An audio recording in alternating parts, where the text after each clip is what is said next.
দেশের যে বিদ্যমান আইন শৃঙ্খলা পরিস্থিতি সম্বন্ধে আমরা পূর্ণ সজাগ এবং সচেতন।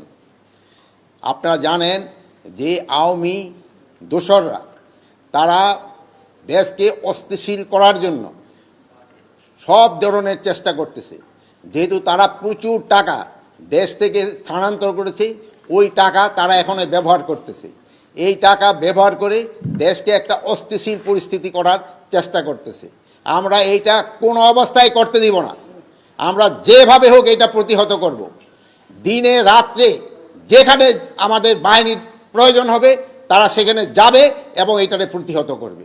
আপনারা জানেন, আমি আপনাদের সামনে দায়িত্বহীনভাবে বলতে চাচ্ছি, আমি এই আওয়ামী যারা এই কাজগুলি করতেছে তাদের আমি ঘুম হারাম করে দিব এবং তারা কোথাও কোনো স্থান পাবে না।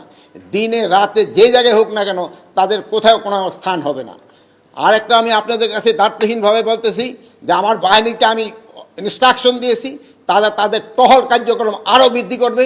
আগামীকাল থেকে যেন কোথাও কোনো কিছু না ঘটে এই জন্য তারা ব্যবস্থা নেবে। এবং এই আমি বাহিনীর সবাইকে আমি এই ইনস্ট্রাকশন দিয়েছি এবং তারা এইটা ভালোভাবে কার্যকর করবে। এবং তারা যদি ভালোভাবে কার্যকর করতে না পারে তবে তাদের বিরুদ্ধে আমি একটা অ্যাকশন নেব।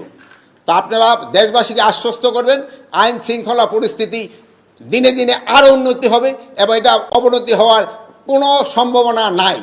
এবং দেশকে যারা অস্থিতিশীল করার চেষ্টা করতেছে তাদের কোনো অবস্থায় আমরা ছাড় দিব না। এই আওয়ামী দোসরদের আমরা কোনো অবস্থায় ছাড় দিব না। তাদের কাছে প্রচুর টাকা আছে, এই টাকা তারা বিভিন্ন জনের মধ্যে বিভিন্নভাবে ছড়াচ্ছে এবং দেশে একটা অস্থিতিশীল পরিস্থিতি চেষ্টা করতেছে, কিন্তু তারা কোনো অবস্থায় সাকসেস হবে না। এবং আমরা যেভাবে হোক আইন শৃঙ্খলা পরিস্থিতি দিনে দিনে উন্নতি করতে থাকবো।